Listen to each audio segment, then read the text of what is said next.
আমন্ত্রণ চ্যানেল 24 এর সকাল 7টার খবরে শুনছিলেন সিলন ফ্যামিলি ব্লেন্ডের সংবাদ শিরোনাম। আপনাদের সাথে আছি আমি সারিকা তাবাসসুম। ইরানে চলছে প্রয়াত সর্বোচ্চ নেতা আয়াতুল্লাহ আলী খামেনির শেষ বিদায়ের আনুষ্ঠানিকতা। তেহরানের গ্র্যান্ড মুসাল্লা মসজিদে রাখা হয়েছে খামেনি ও পরিবারের নিহত অন্য সদস্যদের মরদেহ। শ্রদ্ধা জানিয়েছেন বাংলাদেশের জাতীয় সংসদের স্পিকার হাফিজ উদ্দিন আহমদ সহ শতাধিক দেশের প্রতিনিধিরা। 6 দিনের আনুষ্ঠানিকতা শেষে 9 জুলাই নিজ জন্মস্থান মাশহাদে সমাহিত করা হবে আলী খামেনিকে।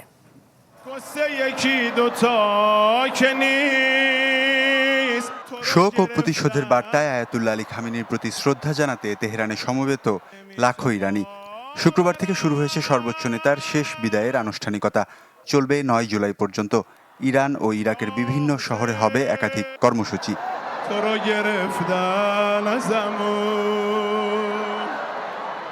শুক্রবার তেহরানের গ্র্যান্ড মোসাল্লা মসজিদ প্রাঙ্গণে আনা হয় জাতীয় পতাকায় মোড়ানো আয়াতুল্লাহ আলী খামেনির কফিন, সাথে জ্যেষ্ঠ কন্যা, জামাতা ও 14 মাস বয়সী নাতনি, নতুন সর্বোচ্চ নেতা আয়াতুল্লাহ মুজতবা খামেনির স্ত্রীর কফিনও, যা দেখে কান্নায় ভেঙে পড়তে দেখা যায় শীর্ষ নেতৃবৃন্দ সহ অন্যদের।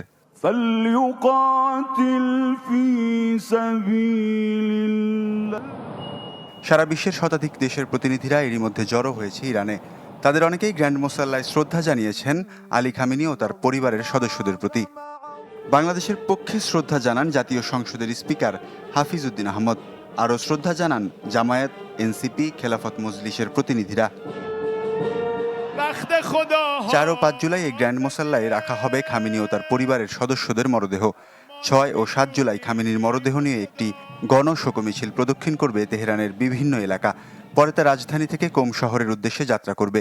8 জুলাই ইরাকের নাজাফ আন্তর্জাতিক বিমানবন্দরে খামেনির মরদেহ আনুষ্ঠানিকভাবে গ্রহণ করা হবে। এরপর নাজাফ ও কারবালা শহরে হবে শোকযাত্রা। সবশেষ 9 জুলাই খামেনির মরদেহ আবার ইরানে ফিরিয়ে আনা হবে।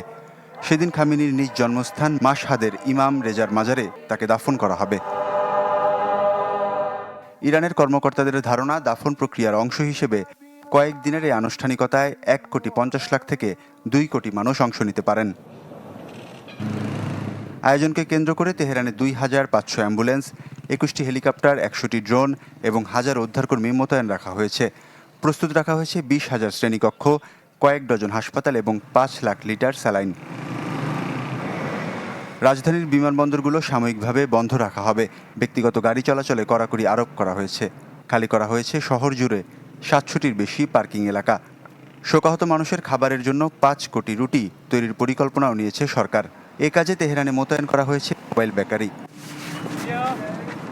প্রশ্ন উঠছে, আলী খামেনির ছেলে মুজতবা খামেনি জনসম্মুখে আসবেন কিনা। ফেব্রুয়ারিতে একই হামলায় তিনি আহত হন বলে জানা যায়। এরপর থেকে তিনি প্রকাশ্যে আসেননি। ওয়ালিউল্লাহ ফারুক, চ্যানেল 24। ভালো বেতনের চাকরি আর উন্নত জীবনের হাতছানি, এমন প্রলোভনে বিদেশগামীদের সাথে দিনের পর দিন প্রতারণা করছে সরকার অনুমোদিত রিক্রুটিং এজেন্সি আর এয়ারপোর্ট কন্ট্রাক্টের নামে সরাসরি মানব পাচারের সাথে যুক্ত বিভিন্ন ট্রাভেল এজেন্সি, যারা হাতিয়ে নিচ্ছে কোটি কোটি টাকা। নিঃস্ব হচ্ছে বহু পরিবার। সম্রাট হোসেনের রিপোর্ট। কাজের খোঁজে মধ্যপ্রাচ্য কিংবা দক্ষিণ পূর্ব এশিয়ার দেশগুলোতে যেতে যেখানে মরিয়া বাংলাদেশিরা, সেখানে পূর্ব ইউরোপের দেশ সার্বিয়ায় যাওয়ার উদ্যোগ নিয়েছিলেন বাগেরহাটের ইরফান মোল্লা। তো 200 লোকের কাছ থেকে 2 লক্ষ করে টাকা নিচ্ছে উনি। ফেসবুকে বিজ্ঞাপন দেখে দ্বারস্থ হন প্লাটিনাম ওভারসিজ নামের একটি রিক্রুটিং এজেন্সির। 2.5 লাখ টাকা জমা দিয়ে স্বাক্ষর করেন চুক্তিপত্রে। এখন 1.5 বছর ধরে ঘুরছেন পাসপোর্ট ফেরতের জন্য। আমার পাসপোর্টটা উনি রেখে দিয়েছে অবৈধভাবে, 17 মাস আটকে রাখছে। আমার পাসপোর্টটা দিতে হবে। প্লাস উনি যে এইগুলো আমাকে যে আমার সাথে যে প্রতারণা করছে, প্লাস আরও 2-1 যাদের সাথে করছে, এদের সবার উনি ক্ষতিপূরণ দিবে। বেতন ওয়ার্ক পারমিটে ছিল হলো। একই এজেন্সির হাত ধরে সার্বিয়া যেতে বেসরকারি চাকরি ছেড়েছিলেন টাঙ্গাইলের গিয়াসউদ্দিন। 3.5 লাখ টাকা খরচ করে পাননি কিছুই। পাশাপাশি একটা এনজিওতে জব করতাম আর কিছু গরু পালতাম। ওই গরু বিক্রির টাকাই মানে তাদের অফিসে জমা দেওয়া হয়েছে। এখন যে সময়টা লস করছে ওই সময়টা তো আর ফেরত দিতে পারবো না। এখন আমি আমার টাকাটার পাসপোর্টটা আমি ব্যাক চাইতেছি। বিএমইটির তথ্য বলছে 3 বছর আগে অনুমোদন পেলেও একজন কর্মীও পাঠাতে পারেনি প্লাটিনাম ওভারসিজ। রাজধানীর কাকরাইলে প্রতিষ্ঠানটির কার্যালয়ে গেলে কোনোভাবে কথা বলতে রাজি হয়নি এজেন্সির মালিক আশফাক উদ্দিন। আমি তো এনলিস্টেড না, ঠিক আছে, আমার লাইসেন্সটা রিনিউ পাইনি। আমি ভাই সরাসরি বলি, আমি আরেকজনকে বলছি আপনারা করে দেন, কি করবো, কারণ লোকগুলো ভিসার মেয়াদ চলে যাবে। ডেট দিস হলো 15 তারিখে। পূর্ব ইউরোপের আরেক দেশ বেলারুশে যাওয়ার জন্য ট্রাস্ট অ্যান্ড নেটওয়ার্ক এজেন্সিকে 15 লাখ টাকা দিয়ে প্রতারিত হয়েছেন মাদারীপুরের সাকিব। মাসখানেক আগে ফ্লাইটের নামে তাকে সারাদিন বসিয়ে রাখা হয় বিমানবন্দরে।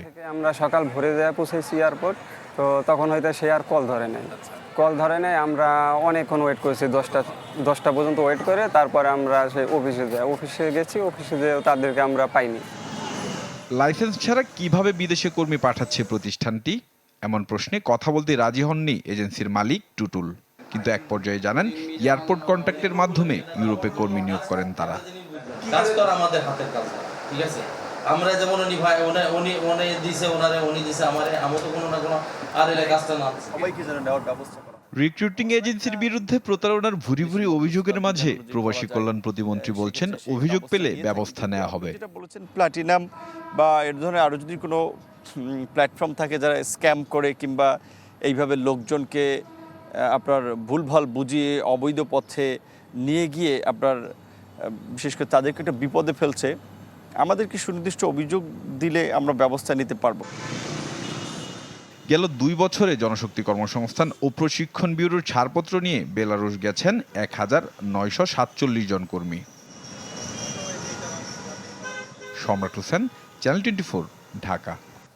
বিশ্বকাপ ফুটবল কভার করার জন্য এই মুহূর্তে যুক্তরাষ্ট্রে আছেন আমাদের আরও এক সহকর্মী ফজল ইসলাম। আমরা সেখানে চলে যাব সরাসরি।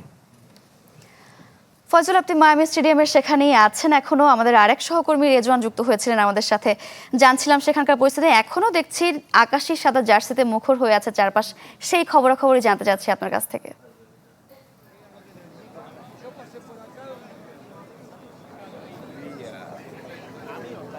শারিকা, আমি আসলে দর্শকদের এখানে উচ্ছ্বাসের কারণে খুব একটা শুনতে পারিনি আপনার কথা, যদি মনে হলো যে আপনার দর্শকদের উন্মাদনা নিয়ে জানতে চেয়েছেন, কারণ ম্যাচের রিপোর্ট তো আমরা দেখিয়ে দিয়েছি কেমন ছিল সেই উন্মাদনাময় ম্যাচ। এবং 64,000-এর বেশি দর্শক কিন্তু এই মায়ামির হার্ড রক স্টেডিয়ামে থেকে কিন্তু আসলে এই ম্যাচ উপভোগ করছেন। তারা কিন্তু এখন স্টেডিয়াম ছাড়ছেন এবং দর্শকদের কথা আমরা জানার চাই।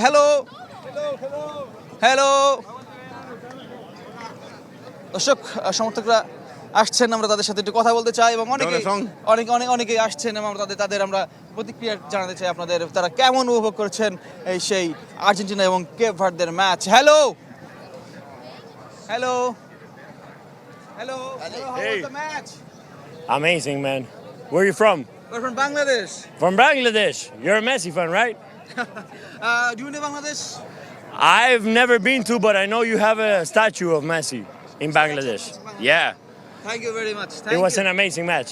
Thank you, man. Thank you very much. দর্শক, বাংলাদেশি শুনে আসলে সমর্থকদের মধ্যে বাড়তি উচ্ছ্বাস আমরা দেখলাম। Hello, how was this match? Wow, beautiful match. I want to know about upcoming match, Messi versus Mohamed Salah. Elio Varela is the best player in all the World Cup. You know him from fuck Salah. from Cabo Verde, the best player. Thank you very much. দর্শক, সমর্থকরা বলছিলেন যে আসলে তারা আজকে ম্যাচে উপভোগ করছেন এবং পরবর্তী ম্যাচে জয় কামনা করছেন তারা। Hello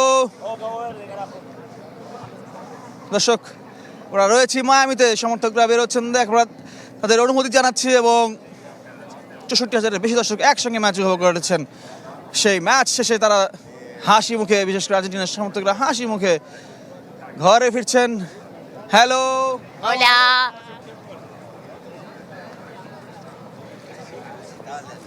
Hello, man. Hello, how are you? Not big. How was this match? It's good. Go to Argentina.